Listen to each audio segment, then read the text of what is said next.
దేవుని నామానికి మహిమ కలుగును గాక. దేవుని వాక్యం చూద్దాం. మార్కు సువార్త 29వ బైబిల్లో ఉన్నవాడు అందరూ కూడా తెలిసి దేవుని వాక్యాన్ని చూద్దాం. మార్కు సువార్త 9వ అధ్యాయం 29వ వచనం.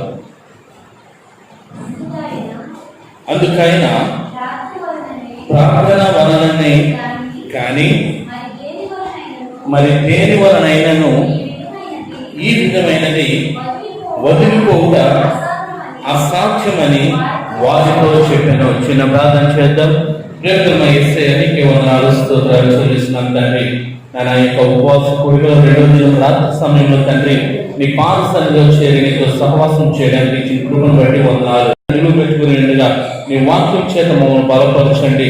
నా యొక్క ఉపవాస కూడికల యొక్క ఉద్దేశం ఏదైతే ఉందో ఆ ఉద్దేశం తెలుసుకుని తండ్రి ఆ సత్యంలో మేము జీవించగలిగేటువంటి కృపను దయచేయమని యేసు నామములో ప్రార్థిస్తున్నాం తండ్రి, ఆమేన్.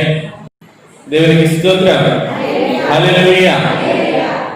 10 రోజుల క్రితం ఒక ఉపవాస కూడికి వెళ్ళాను. ఇలాగే వాక్యానికి నిలబడి ఉన్నాను నేను. ఒక ఆవిడ అలా కుర్చీలో కూర్చుని ఉంది. ఒక ఆవిడ కూర్చుని నేను వాక్యం చెప్తూ ఉన్నాను. వాక్యం చెప్తుంటే ఆవిడ నా వైపు చూస్తుంది, మళ్ళీ కింద వచ్చి చూస్తుంది. నేను అనుకున్నాను బైబిల్లో పరిశీలిస్తుందేమో అని అనుకున్నాను. నేను మంచిది అనుకుని వాక్యం చెప్తున్నాను. చాలాసేపు అలా జరిగింది, కిందకే పెడుతున్నాను తల.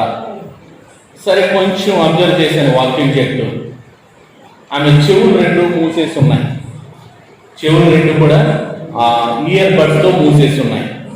నేను అనుకున్నాను రిసీవర్స్ గారు పెట్టుకుందేమో వాక్యం బాగా వినపడుతుంది అనుకున్నాను నేను. సరే బాగానే ఉందని వాక్యం చెప్తూ అసలే ఆమె ఎంతసేపు కూడా ఈ మధ్య మధ్యలో ఎప్పుడు 5 నిమిషాలకు ఒకసారి ఇలా చూస్తుంది, ఎప్పుడు ముగిస్తాడు అన్నట్టు. సరే 2 రౌండ్లు అటు ఇటు వేస్తూ చూసాను ఆవిడ పరిస్థితి ఏంటని. ఎదురుకుండా కుర్చీ ఆంబైలు తిప్పుకుని ఉంది. నేను అనుకున్నాను కాళ్ళు ఎప్పుడు వచ్చి కాళ్ళు ఎట్టుకోవడానికి పెట్టుకుందేమో అనుకున్నాను. తీరా చూస్తే ఆమె చేస్తున్న పని ఏంటంటే ఎదురుకుండా కుర్చీలో సెల్ ఫోన్ పెట్టుకుంది. సరే సెల్లో మొత్తం మీద ఏదో చూస్తుంది, ఇంకా పట్టించుకోలేదు. నేను వాక్యం అయిపోయింది. ఆ లాస్ట్ నా ముగింపు ప్రార్థన అయిన తర్వాత పాస్టర్ గారు అన్నారు, మా సంఘస్థులు కొంచెం ప్రార్థన చేయండి అయ్యగారు అని అన్నారు. సరే ప్రార్థన చేస్తుంటే ఆమె వచ్చింది, సీరియస్గా వచ్చేసి అయ్యగారు నా కోసం ప్రార్థన చేయండి అంది. ఏ అమ్మ అన్న, ఈరోజు కూడా ఉపవాసం చేస్తున్నానండి, నేను ఈ 3 రోజులు ఏం తినలేదు కాబట్టి నా కోసం ప్రార్థన చేయండి అంది. సరే మంచిది అనుకుని ప్రార్థన చేశాను. ప్రభా ఈ 3 దినాలు ఈ దేవుడి మందిరంలో ఏ ప్రార్థన అయితే చేసింది దేవుని ఆ ప్రార్థన ప్రతిఫలం దయచేయ ప్రభా అని ప్రార్థన చేశాను. వెళ్ళిపోయింది. పాస్టర్ గారు భోజనం పెట్టి కూర్చుని మా ఇద్దరం మాట్లాడుకుంటున్నాం.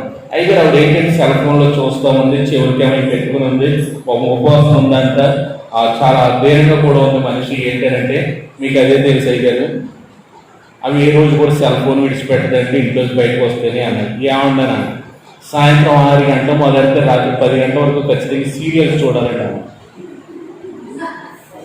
ఎందుకు అవి చేస్తున్న పని ఏంటి? ఎక్కడ?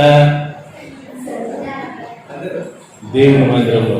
ఒకవేళ అటువంటి పరిస్థితుల్లో మీరు ఉంటే కనుక ఇప్పటి వరకు చెప్పినటువంటి వాక్యం దేవుడు మనతో మాట్లాడాడు. ఎందుకంటే మనం ప్రస్తుతం ఉన్నది చాలా భయంకరమైన ఉగ్రత దినాల్లో మనం ఉన్నాం. భయంకరమైన ఉగ్రత దినాల్లో ఉన్నాం.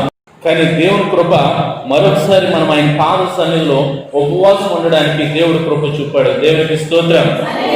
ఆ నినివే పట్టణస్తుల మీదకి ఆ ఉగ్రత వచ్చినప్పుడు ఆ దేవుడు యోనాను పంపుతున్నాడు. ఉగ్రత రాబోతుంది కాబట్టి నువ్వు ఎక్కడికి వెళ్ళాలి? నినివే పట్టణానికి వెళ్ళు అని చెప్పాడు. అయితే అక్కడ ఉన్నటువంటి యోనా ఏం చేశాడు? నినివే పట్టణం వెళ్ళడం మానేసి తర్షీషుకి వెళ్ళాడు.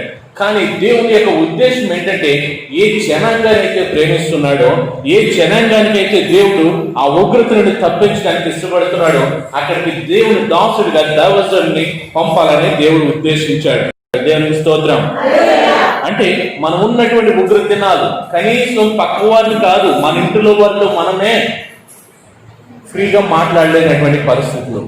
అంటే కనీసం మన బిడ్డల్ని కూడా మన ప్రేమతో తాకేటువంటి పరిస్థితులు లేనటువంటి దినాలు ఈ రోజున. చాలా భయంకరమైనటువంటి దినాలు, శ్రమ దినాలు, ఉగ్రత దినాలు. ఇది ఒక రకం చెప్పాలంటే దేవుని ఉగ్రత దినాలు అవి. ఎందుకో తెలుసా? ఆనాడు నినివే పట్టణస్తులు దేవునికి దూరస్తులుగా ఉన్నప్పుడు ఉగ్రత రావడానికే దేవుడు అక్కడ అవకాశం ఇచ్చాడు. కానీ ఆ ముందుగా ఏం చేశాడంటే దైవజనుడిని పంపించాడు అక్కడికి యోనాని. దైవజనుడు పంపించాడు, వెళ్ళు అక్కడ ఉగ్ర దినాలు రాబోతున్నాయి, ఒకసారి వెళ్ళాడికి వాళ్ళకి ప్రకటించేది చెప్తే యోన వేరే ప్రాంతానికి వెళ్ళాడు. కానీ తర్వాత పరిస్థితిని చూస్తే యోన వెళ్ళిన తర్వాత అక్కడ యొక్క సువార్తను ప్రకటించిన తర్వాత వారు ఉపవాసం ఉన్న తర్వాత ఆ ఉగ్రత నుండి వారు విడిపించబడ్డారు. ఈ వాక్యం ద్వారా దేవుడు మన జీవితంలో ఈ వాక్యాన్ని ఎందరైతే అంగీకరిస్తామో, ఈ వాక్యానుసారంగా మనం ఎందరైతే దేవుని యొక్క విశ్వాసంలో బలపడతామో, దేవుని మీద పరిపూర్ణంగా భక్తితో ఆధారంతో మనం జీవిస్తూ ఉంటామో, మన జీవితంలో కూడా దేవుడు విడుదల ఇవ్వబోతున్నాడు. దేవునికి స్తోత్రం. హల్లెలూయా. ఈరోజు చూడండి, ఇప్పటి వరకు కూడా కూడికలు జరగలే. ఇప్పటి వరకు 7 నెలలు మందిరాలు మూయబడ్డాయి. కానీ కరెక్ట్గా సెప్టెంబర్ అక్టోబర్ నెలలోనే ఉపవాస ప్రార్థనలు మనకు ఎక్కువ జరుగుతాయి. బైబిల్ ప్రకారం కూడా 10వ నెలలో ఉపవాస దినాన్ని ప్రకటించినట్టుగా ఉంటుంది బైబిల్లో కూడా.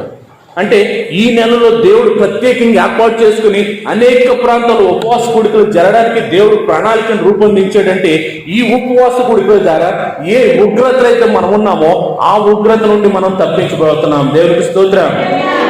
ఆలోచించండి, ఒకప్పుడు ఒక నెల రోజులు వెనక్కి బయటికి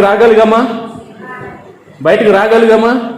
పక్క ఇంటి వారి ముఖాన్ని కూడా చూడలేకపోయాం మనం, అవునా కదా? కానీ ఈ రోజున ఇలాగా దేవుని మందిరంలో సమూహంగా సంఘంగా కూడి ఆయన ఆరాధిస్తున్నామంటే, ఇంకో మాట చెప్తాను, మనం ఈరోజు సజీవులుగా ఉన్నామంటే నిజంగా దేవునికి కృతజ్ఞమై ఉన్నాం. గట్టిగా అల్లుగా చెప్తాం. మన కళ్ళ ముందు ఎంతో మంది నశించిపోయారు ఈ ఉగ్రతలో. మన కళ్ళు ముందు తిరుగుతూ వదిలేసరికి అయ్యో ఆయన చనిపోయా నిన్నే కదా. ఈ సందర్భాలు ఎన్నో ఉన్నాయి. కానీ ఈ రోజున దేవుని యొక్క గొప్ప ఉద్దేశం ఏంటి తెలుసా? ఈ రోజు నువ్వు ఆ ఉగ్రతను బట్టి దేవుని మందిరంలో ప్రార్థించడానికి దేవుడిని గొప్ప అవకాశాన్ని ఇచ్చాడంటే దేవుని గట్టిగా హల్లెలూయా చెప్పి స్తుతులు చెల్లిద్దాం. నేను సజీవులుగా ఉంచాడు ఈ రోజున ప్రభు. మన కళ్ళ ముందే తిరుగుతున్నటువంటి బిడ్డలు ఎంతోమంది చనిపోయారు. కానీ ఈరోజు నువ్వు ప్రాణంతో ఉన్నావంటే నిజంగా దేవునికి నువ్వు కృతజ్ఞతలు తెలియజేయాల్సినటువంటి దానికే దేవుడు ఇక్కడ నిలవబెట్టాడు. నేను దేవునికి స్తోత్రం. హల్లెలూయా. ఆ యోనాను బట్టి మనం నేర్చుకోవాల్సింది ఏంటంటే, ఈ ఉగ్రత దినాలను బట్టి మన సంఘమంతా కూడా ప్రార్థించాల్సినటువంటి బాధ్యత మన పైన ఉంది. క్రైస్తవులుగా అదే దేవుడు ఇచ్చినటువంటి బాధ్యత. అందుకనే ఎందుకు చదివిన మాట మరొకసారి చూడండి. అది మార్కు సువార్త 9:29 ప్రార్థన వలననే గాని మరి దేని వలనైనను ఈ విధమైనది వదిలిపోక అసాధ్యమని వారితో చెప్పాను. చూడండి, ప్రార్థన వలననే అనే పైన ఏమనుందా? ఉందా? బైబిల్ చూస్తున్నావు చెప్పాలా? పైన ఉందా? అంకి ఉందా లేదా? ఏమైనా ఎన్నో అంకె ఉంది? 2 అనే అంకె ఉంది. ఆ 2 అనే అంకె కిందకు వచ్చేది పుట్టినోట్లకి ఏమనుంది?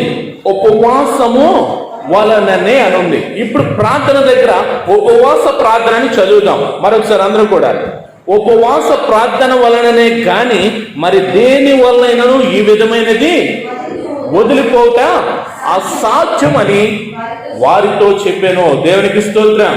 అంటే ఈ రోజు మనం చేస్తున్నటువంటి ఈ ఉపవాస ప్రార్థన వలన ఏం రాబోతుందంటే విడుదల రాబోతుంది. దేవునికి స్తోత్రం. ఏం విడుదల? మనకొక ఆనవాయితీ, మనకొక అలవాటు. ఎలాగంటే ఉపవాసం అంటే మనకొక ఆలోచన ఎలా ఉంటుందంటే, ఉపవాసం ఉన్నామంటే బాబోయ్ నేర్చుకుని చేస్తుందండి, ఒక పూట తిన్నదంటే అవి బాబోయ్ కాళ్ళు చేతులు దండలు చేస్తున్నాయండి కదండి, అవునా కదా? అదేనా ఆలోచన మనకి? అవి బాబు తింటాం అనేది తెలంగాణ బాబు పొద్దున్నే పనికి వెళ్ళాలి, అదేనా ఆలోచన? అవునా కదా? మనం ఎప్పుడైతే ఉపవాసం ఉంటామో ఒక విషయం మాట్లాడదాం. టిఫిన్ చేసిన తర్వాత ఎన్ని రోజులు తినకుండా ఉండగలదు? మళ్ళీ ఎన్ని గంటలు ఆకలేస్తుంది మనకి? మళ్ళీ 11 గంటలకు ఆకలేసేది, అవునా? 8 గంటలకు తిన్న టిఫిన్ ఎన్ని గంటల వరకు ఉంటుంది? 11 గంటల వరకు ఉంటుంది. 11 గంటలకు ఎప్పుడు 12 అవుతుందో తినేద్దామని చూస్తాం మనం, అవునా కదా? 12 గంటలకు తిన్న భోజనం ఎన్ని రోజుల వరకు ఉంటుంది? సాయంత్రం వరకు. నేను కనీసం మంచిగా కూడా ముట్టుకున్నాను ఒకసారి చేయొద్దండి. మా అయితే 12 గంటల భోజనం తిన్నామంటే 3 గంటలకు మళ్ళీ ఆకలేస్తా ఉంటుంది. ఇంట్లో డబ్బాలని ఎక్కేస్తామా, అవునా కదా? మళ్ళీ ఏదోలాగా అప్పుడు కన్నా వచ్చేది త్వరగా తిని ఏడ వండేసుకుని ఏడ అందులో సంతోటి తెచ్చు 4 గంటలకు మొదలెట్టేస్తారు వంట. సరే 7 గంటలకు 8 గంటలు తిన్నాం, మళ్ళీ 8 గంటలు ఆకలేదు అమ్మా. లేట్గా తింటే ఏం ఆకలి ఉండదు. లేట్గా తినకపోతే మనం 7 గంటలకి తినేస్తాం అనుకోండి, 11 గంటలకు మళ్ళీ ఆకలిసేది. అవసరం కొంచెం మంచినీళ్ళు కొంచెం పాలు తాగి పడుకోండి. అవునా కదా? మీరు పెట్టి ఆహారం దేనికో తెలుసా? దేనికో తెలుసా? ఈ శరీరాన్ని పెడుతున్నారు మీరు. ఈ శరీరం ఏం చేయాలో తెలుసా? రే టైం అయిపోయి పెట్టుకోవడం నాకు తెలుసు. ఏ టైంకి రావాలో నాకు తెలుసు. మీరు దేని పోషిస్తున్నారు తెలుసా? ఈ శరీరాన్ని పోషిస్తున్నారు. మనం తింటున్న ఆహారం ఈ శరీరాన్ని పోషిస్తున్నాం మనం. అది ఏం చేయాలో తెలుసా? రే నాకు బాధ చేసేస్తుంది లోపల ఏదోటే ఏదోటే ఏదోటే. కానీ దేవుని సన్నిధిలోకి వచ్చినప్పుడు మనం ఎప్పుడైతే ఈ ఆత్మీయ ఆహారంతో మన దేహాన్ని నింపుతామో ఆత్మలో బలపడతాం. దేవునికి స్తోత్రం. అంటే మనం తిన్నటువంటి ఆహారం మహా అయితే 2 గంటలో 3 గంటలో మనకు పనికి వచ్చింది, కానీ మరలా ఆకలేస్తుంటది. కానీ ఉపవాసం ఉన్నప్పుడు ఈ వాక్యం చదువుతూ ఉండండి. ఈ ఆహారం మనం తిన్న ఆహారం ఏం చేద్దో తెలుసా? రే తిన తిన త్వరగా తిన్నాం ఏ లోపల అంటారు. తిన్న తర్వాత ఏమంటారు? ఏం పడవరా అంటారు. అవునా కదా? కానీ ఈ ఆహారం అలా కాదు, మన ఆత్మీయంగా బలపరుస్తుంది. దేవునికి స్తోత్రం. హల్లెలూయా హల్లెలూయా.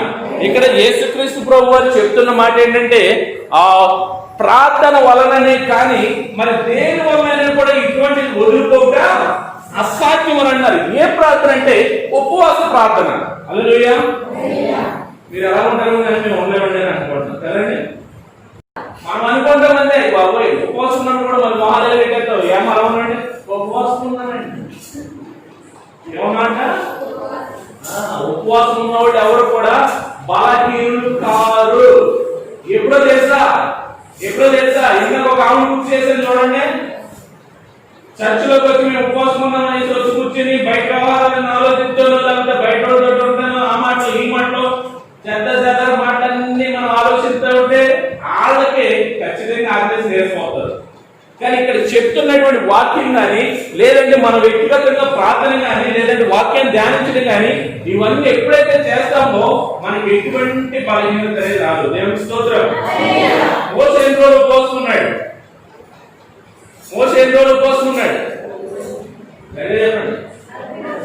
40 రోజులు ఉన్నాడు. ఒకసారి 40, ఇంకోసారి 40.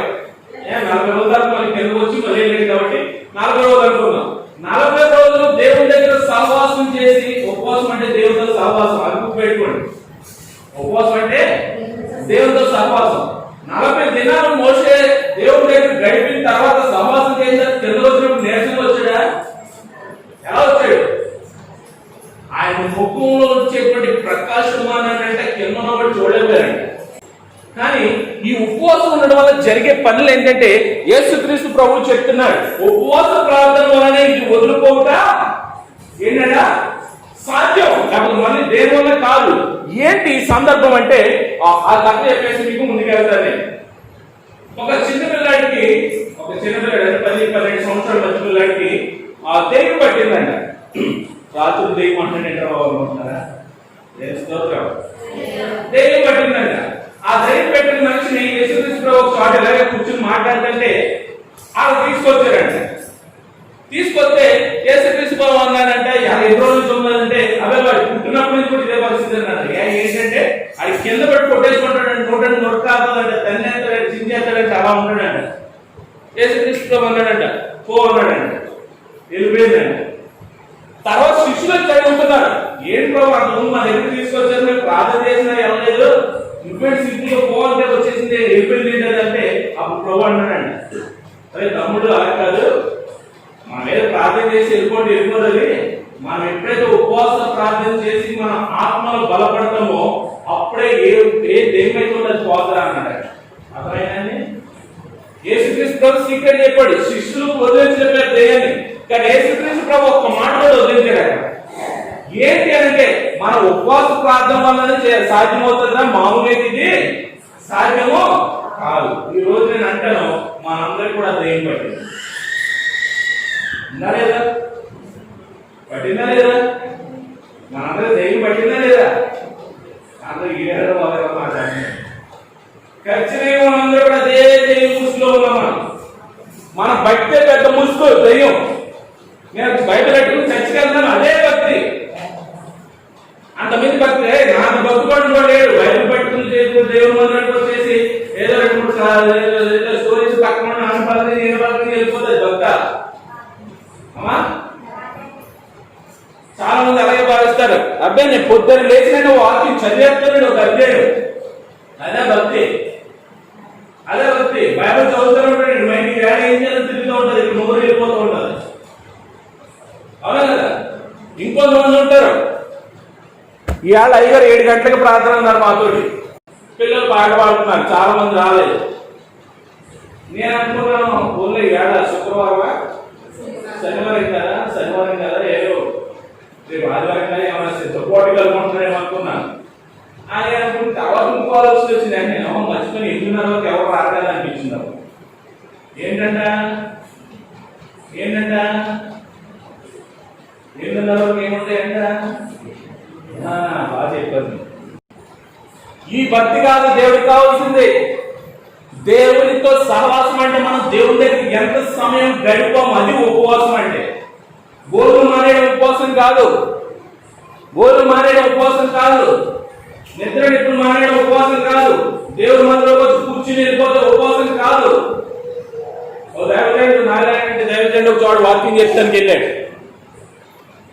అన్నాడంటే అమ్మా నేను ఉపవాసం అని పెద్ద ఏం తిన్నా, నాకేమి ప్రిపేర్ చేయకుండా. అలా కదా ఇక్కడ కొంచెం తినాలంటే అబ్బాయి లేదమ్మా ఏదన్నా 2 ఇడ్లీ చేయకుండా అంతకు నుంచి వెళ్ళిపోతున్నాయి అన్నాడండి. అర్థమైందండి? సరే ఆవిడ ఏంటంటే ప్రాముఖ్యత ఏం చేసిందంటే 4 ఇడ్లీ పెట్టిందండి. అమ్మా ఎందుకమ్మా 2 ఇడ్లీ చాలా కదా అంటే లేదైతే మీ కోసం అని ఆవిడ పిండి నానబెట్టారండి అన్నారు. పిండి మిగిలింది అమ్మా అయితే సరే మిగిలింది అయ్యారంటే ఓ పని ఓ తప్ప కూడా అన్నాడండి. ఏమైతే ఓతప్పని తెలుసండి, అది రోడ్డు రోజు రాసుకుని అర్థం కదా. అది చెయ్యని మనకి ఏం చెప్తున్నాడంట, ఉడిపోయి మంచిగా దక్కించామా అన్నాడండి. అయిపోయింది ఓతత్వం అలా కదా తౌడు పిండి వాళ్ళు చేసి మీరు ఏం తింటలేదు అన్నాను. మళ్ళీ సరే మనం బాధపడుతున్నాయి కాబట్టి గుడ్లు ఉన్నాయి ఇంట్లో అన్నాడు. ఉన్నాయండి అన్నాడు. సరే మినపట్టి పాలసీ వేసి దాంట్లో 2 గుడ్లు కొట్టానండి, ఆమె దోశ అన్నాడు. అదవుతున్నాయని చెప్పేది. సరే ఈ లోపల ఆవిడ వచ్చి అదేంటంటే మీరు అసలు మమ్మల్ని మేము ఎంతో పెట్టాలనుకున్నా, మీరు ఎలాగంటే నువ్వేం బాధపడకమ్మా, కంగారు పట్టుకో, నేను న్యాయం చేసే వెళ్తాను నీకు అన్నాడండి. ఇప్పుడు అనుకున్నదంటే పోనీ గోరకు తినాలి ఎవరు తర్వాత పిండి మెత్తగా పో గట్టిగా అన్నాడు. లేదైతే గట్టిగా రుబ్బని మీకు ఏం కావాలంటే చేస్తాను, అయితే నాకు గాలి అన్నాడు. అదేంటమ్మా 2 ఇడ్లీ కావాలన్నాడు ఆయన. అలాగంటే మొత్తం మీద మళ్ళీ పూరి పిండి దాంట్లో మైదా పిండి రవ్వ కలిపితే ఉప్మా ఎంచుకున్నాడంట. తర్వాత ఏమో ఏది మైదా పిండితో పరోటా చేయించుకున్నాడంట. ఎలా దగ్గర ఎన్ని రకాల టిఫిన్ అయితే చేసి 10 రకాల టిఫిన్ చేశాడు. ఎంత అడిగిందంటే ఆయన 2 ఇడ్లీ. ఒకవేళ ఎటువంటి కోసం మనం ఉన్నామా? అది కాదు, మన తిన్న కోసం కాదు, దేవుడి దగ్గర ఎంత సమయం కేటాయిస్తున్నాం. అందుకనే 58వ అధ్యాయం యెషయా గ్రంథం 58వ అధ్యాయంలో మనకు ఒక మాట కనబడుతుంది. 58వ అధ్యాయంలో యెషయా గ్రంథం 58వ అధ్యాయం 3వ వచనం.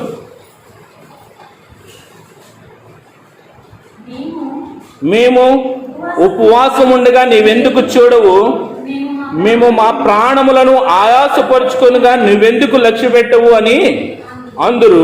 మీ ఉపవాస దినమున మీరు మీ వ్యాపారము చేయుదురు, మీ పని వారి చేత కఠినమైన పని చేయించుదురు. అంటే దాని అర్థం ఏంటంటే మీరు ఉపవాసం ఉండమని చెప్తే మంచిదే, కానీ మీరు ఏం చేస్తారు కదా, రోజు ఏదైతే మీ పనులు పాటలు మొత్తం పట్టెట్టుకునే, లేకపోతే ఇంట్లో పనులు మొత్తం ఇవన్నీ పెట్టుకుంటారు. ఉపవాసం అంటే ఏంటి అర్థం చెప్పాను, దేవునితో ఈ పని చేయకుండా మిగతా పనులను పెట్టుకుంటారు. మీ వ్యాపారం చేసుకుంటారంటే అర్థమైంది, అంతేకాదు మీరు బిజినెస్ చేస్తారని కాదు.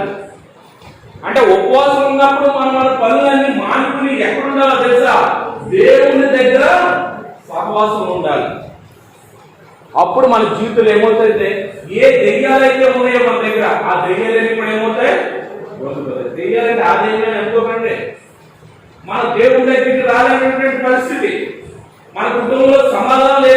పరిస్థితి, మన ఇంట్లో అప్పులు ఉన్నటువంటి పరిస్థితి, మన కుటుంబంలో అల్లకొల్లాల పరిస్థితులు, వ్యాధి, రోగం, ఇవన్నీ కూడా దేవుళ్ళకి వస్తాయి. అదవుతుందని చెప్పింది. అది దెయ్యం అంటే మీ మీదకి వచ్చి వాలిందని కాదు అంట. అంటే మనం ఒక దాని కింద బందీ అయిపోయామని అర్థం. ఒక కష్టం కింద, ఒక శ్రమ కింద, ఒక ఇబ్బంది కింద, ఒక ఆర్థిక పరమైన ఒత్తిడిలో, లేదంటే అప్పుల్లో, ఒక వ్యాధి కింద, రోగం కింద, శ్రమ కింద నలిగిపోతున్నామని అది అర్థం అన్నమాట.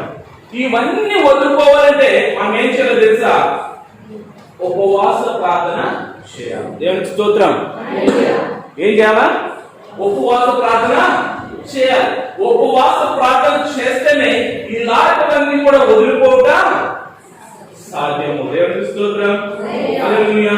నినెవె మీదకి ఉగ్రత వచ్చింది. నినెవె మీదకి ఉగ్రత వచ్చింది. దావీదును పంపించాడు యోనా గారిని. యోనా గారిని పంపినప్పుడు యోనా గారు ప్రార్థన చేసి ఎటువంటి ఉగ్రత తగ్గిపోయింది అన్నాడా? ఏం చేశాడు? అమ్మా ఉపవాసం ఉండి ప్రార్థన చేశాడు. దేవునికి స్తోత్రం.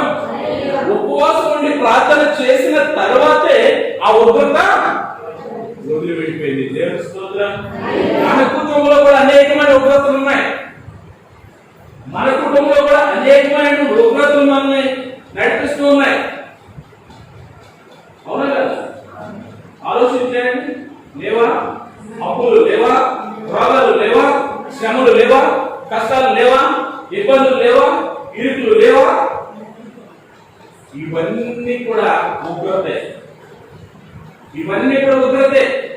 అవన్నీ విడిపోవాలంటానంట. అవన్నింటిని కూడా మనం విడిపించబడాలంటే ఏం చేయాలంటే ఖచ్చితంగా ఉపవాస ప్రార్థన చేయాలి. దేవునికి స్తోత్రం. ఒక వ్యక్తిని చూపించి నేను త్వరగా ఏం చేస్తాను. 2వ దినవృత్తాంతాల గ్రంథం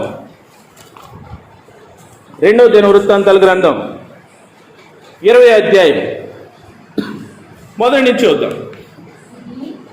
ఇది అయిన తర్వాత మోయాబీలను, మోయానీయులను కొందరు దండెత్తి యెహోషాపాతు మీదకి వచ్చిరి. అంతలో కొందరు వచ్చి సముద్ర ఆవల నుండి స్త్రీలను తట్టు నుండి గొప్ప సైన్యం ఒకటి నీ మీదికి వచ్చినది, చిత్తగించు, వారు హససన్ తోమారును ఎన్గేదులో ఉన్నారని యెహోషాపాతునకు తెలియజేసిరి. అందుకు యెహోషాపాతు మనస్సు నిలుపుకొని యోధ అంతటా ఉపవాస దినమును ఆచరింపవలెనని చాటింపగా. ఇక్కడ ఏం జరుగుతుందో చెప్పేస్తాను వినండి. మన ఇల్లందుపల్లి, అవునా? ఇల్లందుపల్లి, ఈ కాపు ఇల్లందుపల్లిని సపోజ్ నాని అనే పరిపాలిస్తున్నాడు అనుకోండి. నాని అనే చుట్టూ ఉన్న ఊర్లు, ఇటు తడిక నుంచి ఇటేమో ఎరగోర నుంచి, ఇటు ఈస్ట్ వెప్పర్ నుంచి, ఇలా చుట్టూ ఉన్న ఊర్లన్నీ కూడా మీ ఊరు వెళ్తే మేము దోచుకోవడానికి వస్తున్నాయి. ఇప్పుడు ఏం చేయాలి చెప్పండి? నాని అని ఆయన న్యూస్ తెలిసింది. మొత్తం చుట్టుపక్కల ఊర్లందరూ కలిసి మంచి బలంలో ఉన్నారు, అందరూ వచ్చి మనం దోచుకోవడానికి వస్తున్నారని ఆయన తెలిసింది. ఆయన ఏం చేయాలి? గట్టిగా చెప్పండి అమ్మా. అంటే మీ మీద శ్రమ వచ్చినా కష్టం వచ్చినా మీరు వెంటనే వెళ్ళిపోయి దేవుని దగ్గర ఉపవాసం ప్రార్థన చేస్తున్నారా? అక్కడ యెహోషాపాతు కూడా ఏం చేయాలి తెలుసా? మొదట భయపడ్డాడంట. ఇప్పుడు మీ ఇంటి మీద మీ చుట్టుపక్కల నీళ్ళని దండెత్తుతున్నాయండి కొడతానికి ఏం చేస్తారు? భయపడతాం లేదా? భయపడి అత్యంత ఇంట్లో మంది కాపాడతాం. అవును కదా? మొదట భయపడ్డాడు ఇక్కడ యెహోషాపాతు, భయపడ్డాడు. కానీ దేవుని మీద ఉన్నటువంటి భక్తి కానీ, దేవుని మీద ఉన్నటువంటి విశ్వాసాన్ని బట్టి కానీ అతను ఏం చేయాలనుకున్నాడు తెలుసా? దేవుని యొద్ద ఏమని ఉంది అక్కడ? కాదు, ఆ పైన చూడండి 3వ వచనం. అందుకు యెహోషాపాతు భయపడి యెహోవా యొద్ద విచారించుటకు మనస్సు నిలుపుకున్నాడట. దేవునికి స్తోత్రం. అంటే విచారించుటకు అనే పదానికి ఇంకా తిరిగి అర్థం ఏంటంటే ఎప్పుడైతే భయపడ్డాడో ఇంకొకటేనంట, 2 చేతుల పైకెత్తాడంట. ప్రభువా నేను ఏం చేయలేదు, మీకు మీ సహాయం కావాలని అడిగాడంట. దేవునికి స్తోత్రం. మనం చూడండి, మనకు కూడా కష్టం వచ్చినప్పుడు, శ్రమ వచ్చినప్పుడు, ఇందాక అన్నం చెప్పాడు కదా, మనకి ఏదైనా ఇబ్బంది అయినప్పుడే దేవుడి దగ్గరికి వచ్చి మనము, అవునా? యెహోషాపాతు అదే చేశాడు. దేవుడి యొక్క విచారించడానికి, అంటే దేవుడి యొక్క సహాయం అనడానికి వచ్చాడండి అక్కడికి. హల్లెలూయా. అప్పుడు ఏం చేశాడంటే ఎప్పుడైతే ఆ భయంలో కూడా దేవుడి దగ్గరకు వచ్చి విచారించడానికి వచ్చి అడుగుతూ అంటే ఏమందంటే ఉపవాస దినమును ఆచరింపవలని చాటింపగా ఆ కింద జరిగింది చెప్పేస్తాను. వాకింగ్ చదవద్దు, టైం లేదు కాబట్టి. ఉపవాస దినాన్ని ప్రకటించాలనుకుంటారు. మొత్తం యోధంతటా కూడా ఉపవాస దినాన్ని ప్రకటించాలని మొత్తం ఆయన చేశారు మీ పాస్టర్ గారు లాగా. అక్కడ ఉన్నటువంటి యోధా ప్రజలందరూ వచ్చి ఒక సమాజంలో కూడారంటే ఇలాగా సమాజంలో ప్రభావం మన దగ్గరకు వచ్చినటువంటి ఉగ్రతను మమ్మల్ని తప్పించుకొని ప్రార్థన చేయడం మొదలెట్టారండి. సేమ్ కష్టాల్లో మనం ఉన్నాం, ఈ రోజున సేమ్ ఇబ్బందుల్లో మనం ఉన్నాం, సేమ్ ఉగ్రతలో మనం ఉన్నాం. శత్రు సమూహం అనే దాటి వస్తూ ఉంది.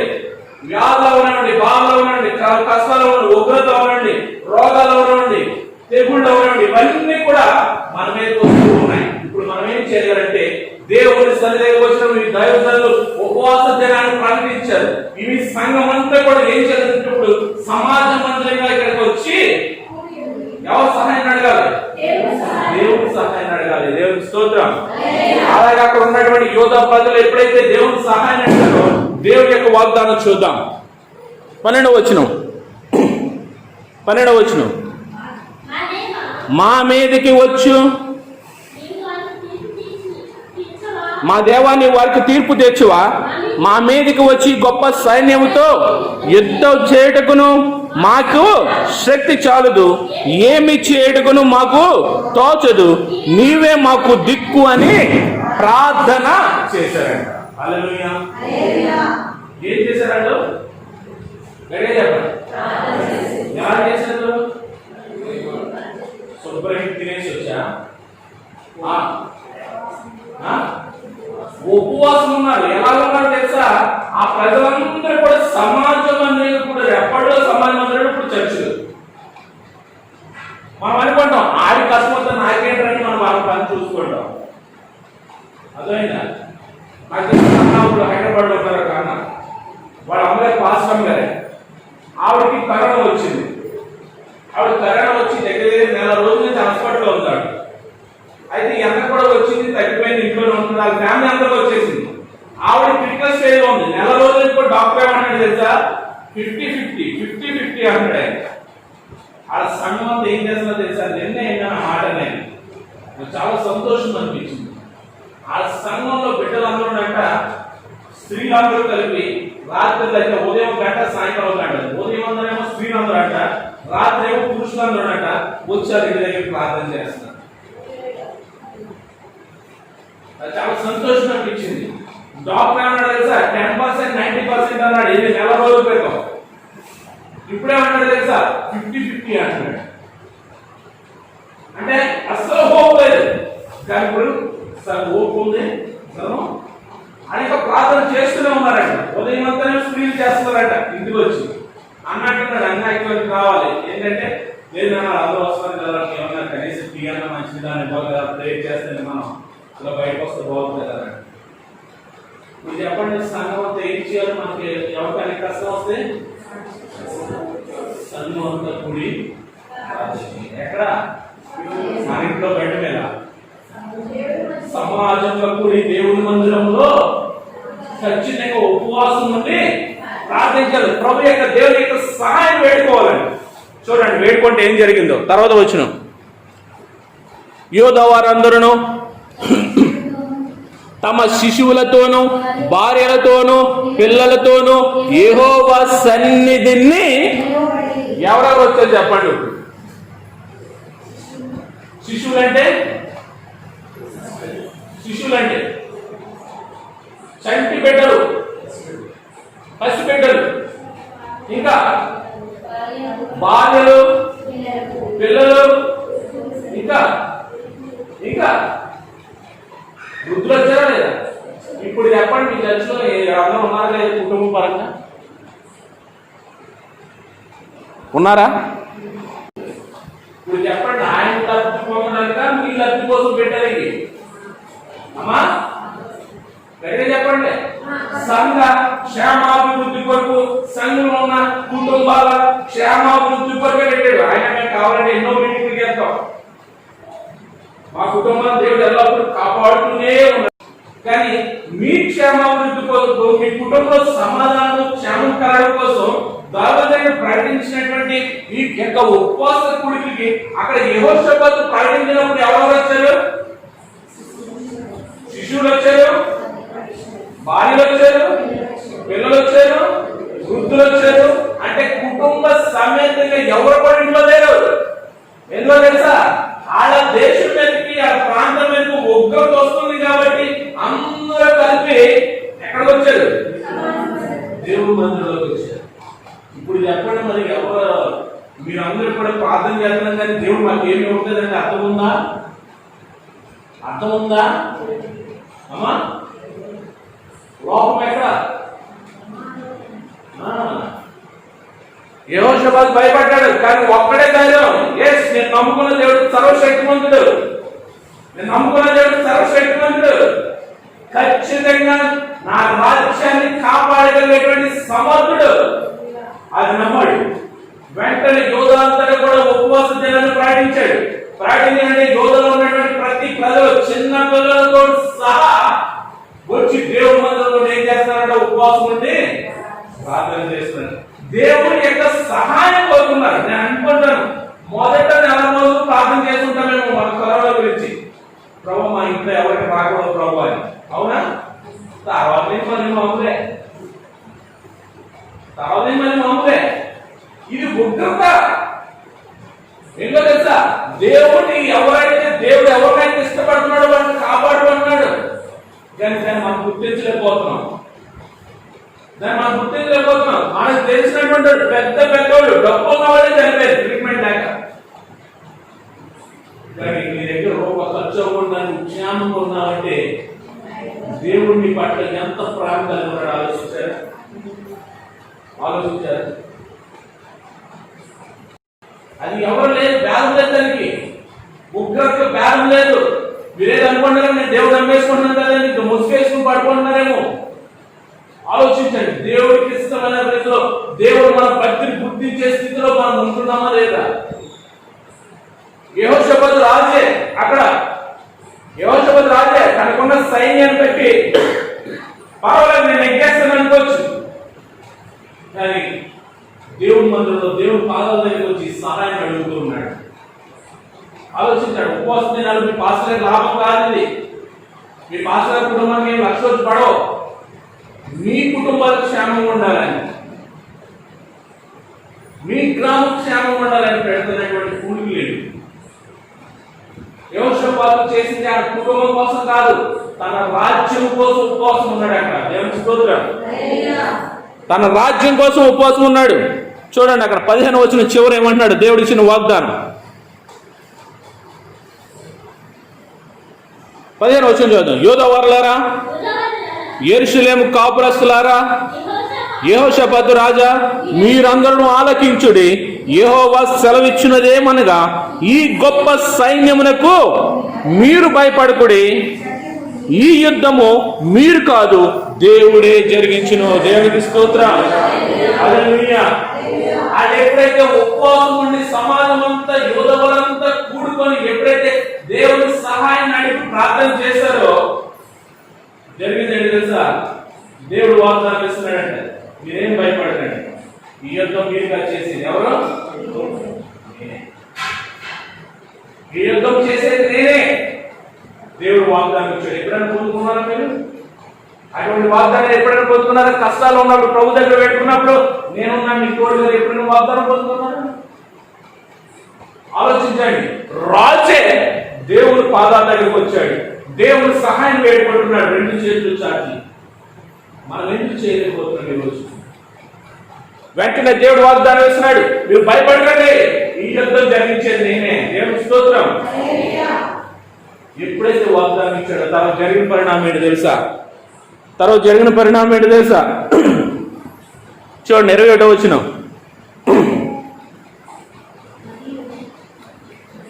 యెహోవా కృప, అక్కడి నుంచి చదవండి. యెహోవా కృప నిరంతరముండును, ఆయనను స్తుతించుడి. ఆయన స్తోత్రము చేయుటకు వారు నియమించెను. వారి పాడుటకును స్తుతించుటకును మొదలు పెట్టగా యెహోవా యోధా వారి మీదకి వచ్చిన అమోనీయుల మీదను, మోయాబీల మీదను, సేయీరు మన్యవాసుల మీదను మాటుగాండ్రను పెట్టాను గనుక వారు హతులైరే. దేవుడికి స్తోత్రం. దేవుని వాగ్దానం పొందుకున్న తాను ఇంటికి ముసుకేసి పడిపోలే. దేవుడు వాగ్దానం పొందుకున్న మొత్తం డబ్బా పెట్టుకుని పనులను చూసుకోవడానికి వెళ్ళలే. దేవుడు అన్నాడు మీరు వెళ్ళండి, నేను ఉన్నాను అన్నాడు. యుద్ధ భూమిలోకి ఎత్తుకున్నారు. యుద్ధ భూములు అధ్యాయం ఇంటికి వెళ్తారు చదవండి. 20 అధ్యాయం క్లియర్ ఇంటికి వెళ్తారు చదవండి. వాళ్ళు యుద్ధ భూమిలోకి వెళ్తున్నారు. ఎలా తెలుసా? ఎదురంట పాటలు పాడేవాళ్ళు పెట్టుకుని వెళ్తున్నారండి సరదాగా. దేవుని స్తోత్రం. ఏంటో తెలుసా? ఎదురు దేవుడు స్తుతిస్తూ ఉన్నారండి. దేవుని స్తోత్రం. ఇందా మనం చేసింది అదే స్తుతి. వీళ్ళు ఇక్కడ స్తుతిస్తూ ఉన్నారంట. ఏం చేస్తున్నారు? పాటలు ఉన్నారు ఎదురు బైబిల్లో. ఎవరు అన్నారు? అంతకుముందు భయపడి ఉన్నారు చూడండి. ఆ జనాన్ని దేవుడి దగ్గరికి వచ్చి ఉపవాసం నుండి ప్రార్థించిన తర్వాత దేవుడి దగ్గర నుంచి వాగ్దానం పొందుతున్న తర్వాత దేవుడు ఇచ్చినటువంటి వాగ్దానం బట్టి ఈ యుద్ధ భూమిలోకి వెళ్తున్నారు. యుద్ధ భూమిలోకి ఎలా వెళ్తున్నారు తెలుసా? సరదాగా పాటలు పాడుకుంటూ దేవుడు స్తుతిస్తూ వెళ్తున్నారంట. హల్లెలూయా. ఇందాక నుంచి ఆయన అదే అంటాడు, నోరు చెప్పండి, పాడండి పాడండి పాడండి అని ఎందుకు అన్నాడు తెలుసా? మనం దేవుడు స్తుతిస్తే మనలో ఏ బంధకాలు అయితే ఉన్నాయో, ఏ ఇబ్బందులు ఏవైతే ఉన్నాయో, ఏ శ్రమ అయితే ఉన్నాయో, ఏ కష్టాలు అయితే ఉన్నాయో, ఏ వ్యాధులు అయితే ఉన్నాయో, ఏ రుణబాధలు అయితే ఉన్నాయో, ఎలా చెప్పుకోవడానికి చాలా ఉన్నాయి. దేవుడు స్తుతిస్తే అవన్నీ కూడా తొలగిపోతాయి. దేవుని స్తోత్రం. హల్లెలూయా. యెహోషాపాతు అందరూ కూడా యుద్ధ భూమిలోకి వెళ్తున్నారు. ఏదో పాటలు పాడుతూ సంతోషంతో వెళ్తున్నారు. యుద్ధ భూమిలోకి వెళ్తున్నారు. అప్పుడు ఏం జరిగిందో చూడండి. తర్వాత ఏమయ్యారంట? యోధవారి మీదకి వచ్చిన అమ్మోనీయులు, మోయాబీలు, సేయీరు మన్యవాసులు అందరూ కూడా పెట్టండి కనుక ఎవరంట? వారు ఏమయ్యారంట? ఏమైనట్టు? ఇంకొంచెం కిందకు ఇంకా క్లియర్గా ఉంటుంది చూడండి. 23వ వచనం చివర, వారు సేయీరు కాపురస్తులను కడముట్టించిన తరువాత తమలో ఒకరినొకరు చంపుకొనుట మొదలు పెట్టారు. చెప్పండి కదా, మీకు ఉదాహరణగా చుట్టూ ఉన్న వాళ్ళందరూ వచ్చారు. ఎవరి మీదకి? యెహోషాపాతు రాజ్యం మీదకి. కానీ ఎప్పుడైతే దేవుడు వాగ్దానం పొందుకుని యుద్ధ భూమిలో దేవుడు స్తుతిస్తున్నారో అక్కడ జరిగిన అద్భుతం ఏంటి తెలుసా? యెహోషాపాతు మీదకి వచ్చినటువంటి జనాంగం ఎవరైతే ఉన్నారో, చుట్టూ ఉన్న జనాంగం, వాళ్ళ విభేదాలు వచ్చి ఒకరికొకరు దేవుని స్తోత్రం. అంటే మీకు ఎవరైతే శత్రువులు ఉంటున్నారో వాడిని బట్టి ప్రార్థన చేస్తే ఏమవుతుంది? మీకు విజయం, వాడికి నాశనం. ఏ ఇబ్బందులు అవుతున్నారో, ఏ శ్రమలు అవుతున్నారో, ఏ కష్టాలు అవుతున్నారో, మీరు ఎప్పుడైతే దేవుని సన్నిధికి వచ్చి ప్రార్థించారో మీకు ఖచ్చితంగా వాగ్దానం ఇచ్చిన దేవుడు నమ్మలేని వాడు. యెహోషాపాతుకు ఇచ్చినటువంటి దేవుడే ఆనాడు యెహోషాపాతుకు ఇచ్చాడు, ఈనాడు మనకి ఎక్కడండి అనుకుంటున్నారా? మనం నమ్ముతున్నటువంటి దేవుడు యెహోషాపాతు ఏ దేవునైతే నమ్మాడో, ఏ దేవునైతే విశ్వసించాడో అదే దేవుణ్ణి నిన్న నేడు నిరంతరం ఏకరీతిగా ఉన్నటువంటి దేవుడే మనం కూడా ఆరాధిస్తున్నాం. యెహోషాపాతు చేసినటువంటి దేవుడు మనం చేయడా? కానీ మనం ఏంటంటే వెళ్ళామా వచ్చామా బైబిల్ అట్టుకుని చేతిలో. కానీ ఈ రోజు నుంచి ఈ ఉపవాస కోరికలు ఖచ్చితంగా మనం ఇక్కడ విడుదల పొందుకునే మనం వెళ్ళాలి. మన జీవితంలో ఇప్పటివరకు ఏదైతే మనం ఇబ్బంది పెడుతుందో, ఏ కష్టాలు అయితే ఉన్నామో, ఏ శ్రమలు అయితే ఉన్నామో, ఏ బాధలు అయితే ఉన్నామో, ఏ రోగంతో నలిగిపోతున్నామో, ఏ ఆర్థిక ఇబ్బందులు మనల్ని అణిచివేస్తున్నాయో, ఏ సమాధానం లేనటువంటి స్థితులు ఉంటున్నాయో, అవన్నీ కూడా ఈ రోజు దేవుని సహాయాన్ని అడిగి మనం ఇక్కడి నుంచి వాటి నుంచి విడుదల పొందుకునే మనము అలా ఉపవాసం ఎందుకో తెలుసా? ఒక మాట చెప్పేసి ముఖ్యం చేస్తారు. ఆ ఉపవాసం ఎందుకో తెలుసా? చూడండి 58వ అధ్యాయం యెషయా గ్రంథం 58వ అధ్యాయం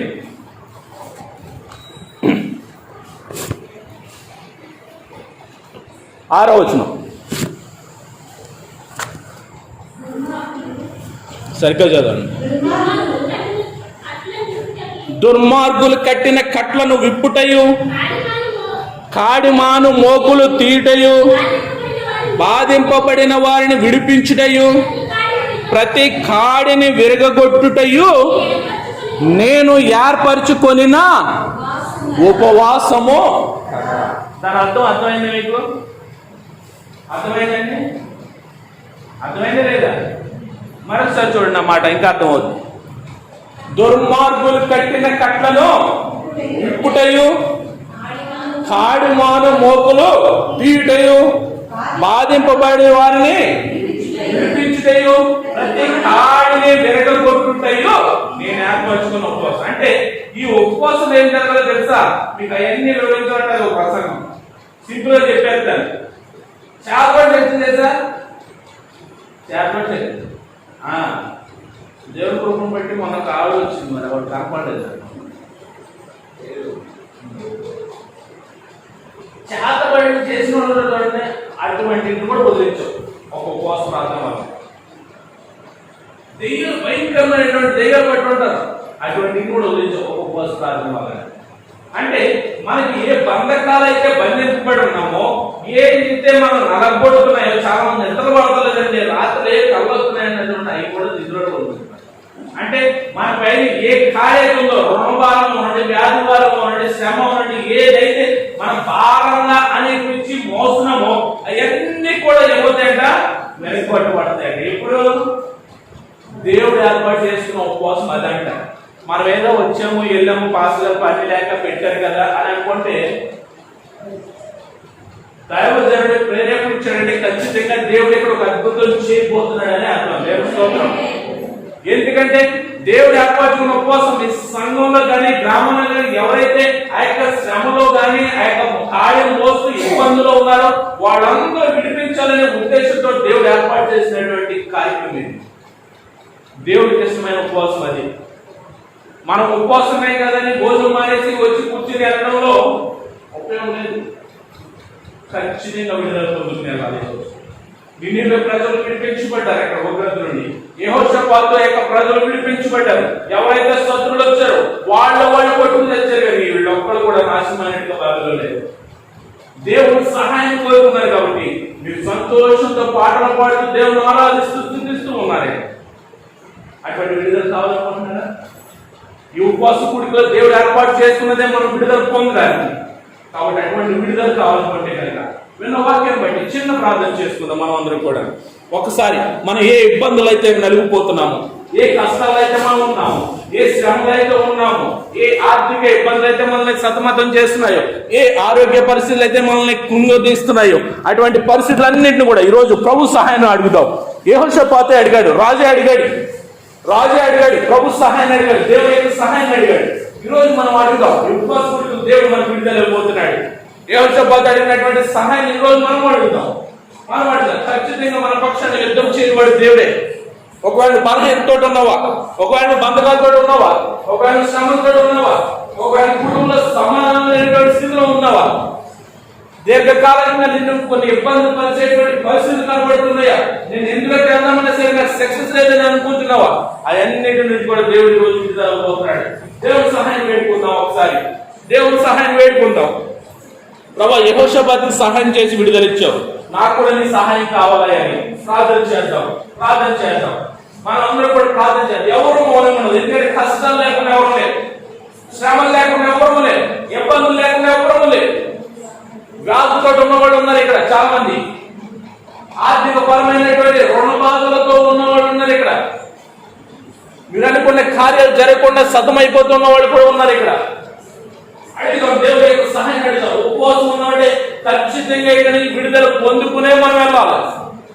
కాబట్టి ప్రార్థన చేద్దాం. ఎవరు మౌనంగా ఉండొద్దు, నోరులు తెద్దాం. ఖచ్చితంగా మనం ప్రార్థన చేద్దాం. దేవుని సహాయం వేడుకుందాం.